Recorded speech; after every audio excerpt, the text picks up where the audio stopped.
All right, let's take another question from this line. Hi.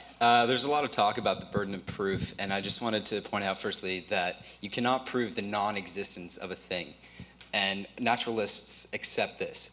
But the problem is when you invoke God as an explanation for that, what you're doing is you're invoking something that is inherently inexplicable. Thereby, you're not solving the problem, you're not explaining anything, you're confounding the problem. You have more to explain. And I just want to ask you, do you think that invoking God as a hypothesis about natural things or the origin of life or the origin of the universe, I think that's an advancement to knowledge?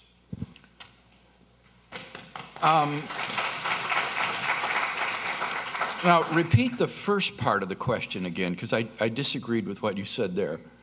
It is impossible to prove right. the It's impossible to prove something does not exist. That's silly. Of course you can prove something does not exist. We can prove, for example, that there are no living Tyrannosaurus rex on the face of the earth. We can prove that there are no Muslims of the United States Senate. Or, as Dr. Shook says, if you can show that something is a self-contradiction, he's in the House. Yeah. You can show that something is self-contradictory. So there are no married bachelors. So this is an atheist line that you hear on a popular level all the time, but that sophisticated atheists don't take, because it is easy to prove that things don't exist. Now the question is, if it is the case that you can't prove that God does not exist, then you shouldn't be a naturalist. You should be some sort of agnostic or something, but you shouldn't go around saying things like, nature is all there is. There is nothing beyond matter and energy. There is no supernatural reality, because those claims exceed what you yourself say you can prove. So you need to make more modest claims about your position that are more simply agnostic or something, and find a new name rather than naturalism, because that isn't something that you can sustain the burden of proof for. Now, the last part of your question assumed that I was presenting God as some sort of an explanatory hypothesis. And if you look at my arguments, they're not like that. These are deductive arguments. Now, what that means is that if the premises are true, that the conclusion follows logically and necessarily. Whether you like it or not, whether you think it's explanatory or not, it doesn't matter. All that matters is, are the premises more plausibly true than not? Because if they are, then the conclusion is logically unavoidable. And so, yes, I think they definitely represent an increase in knowledge. This is an example of deductive logical reasoning. And it can't be impugned by saying that it's not some sort of explanatory inference to the best explanation or something of that sort.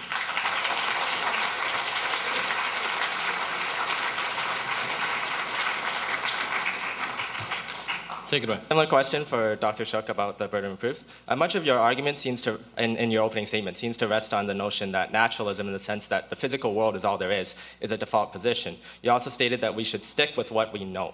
The many worlds hypothesis is far from grounded in natural experience. Obviously, we do not experience other universes, or reason. It is not necessary to believe in the existence of other universes, or science, because science is currently controversial at best. So if we stick with what we know, which is that our universe exists, how can naturalism be justified as a default position?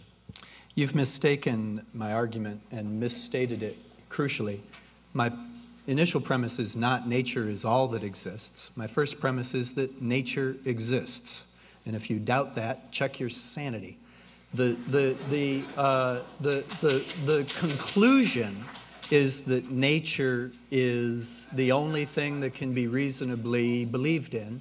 So you need a second premise in there, and I've supplied it.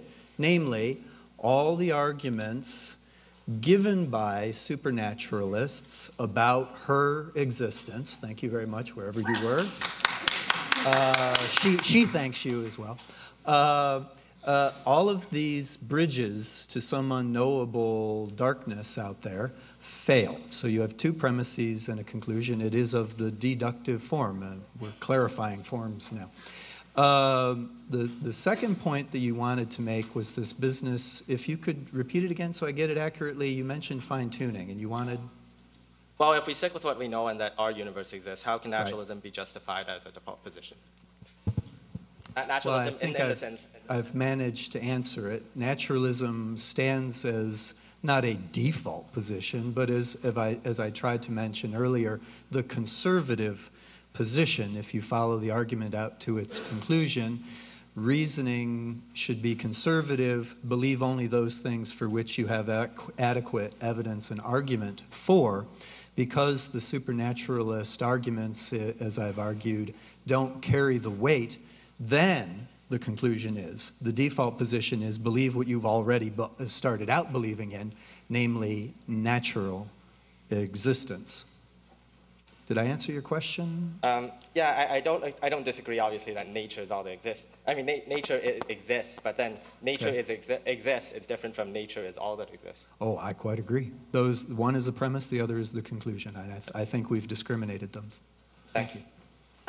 Another question from this line. This is a question regarding morality. I think I disagree with both of you. I don't really believe in a morality, and I know that sounds terrible. But hold on. In the sense that I don't necessarily think that judgments always necessarily follow. But I think it was interesting that you said that whether or not you like something doesn't make it true or not true. Right. Okay, so there's this great play by Bertolt Brecht called Galileo, and there's this great quote in it. They're talking about the adoption of the Copernican system in place of the Earth-centric theory, the geocentric theory. And everybody is against it for all these reasons because it disagreed with Scripture, it displaced humanity from its special place at the center of the universe. And there's this great quote that says, you know, why would we want to strike a discord in this ineffable harmony? Your question. So why is it, other than the fact that you don't like the conclusion or that you would prefer a different one, why does it necessarily follow that humans are special and that morality is therefore objective and that we're different from anything else? Yes. Okay, great question. I admire you at least for your consistency in what you say. I bet you can't live that way.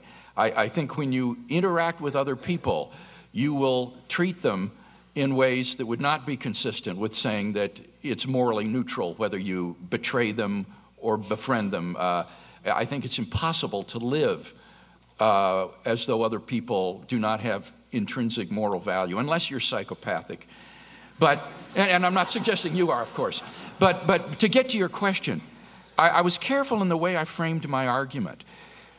My argument was to appeal to the sources of truth that the naturalist appeals to: reason, science, and experience. Some of my arguments were based on reason. Others appealed to scientific fact. The moral argument is an appeal to our moral experience. And so it's not just a matter of liking the conclusion or not. I'm saying that naturalism is massively contrary to our moral experience.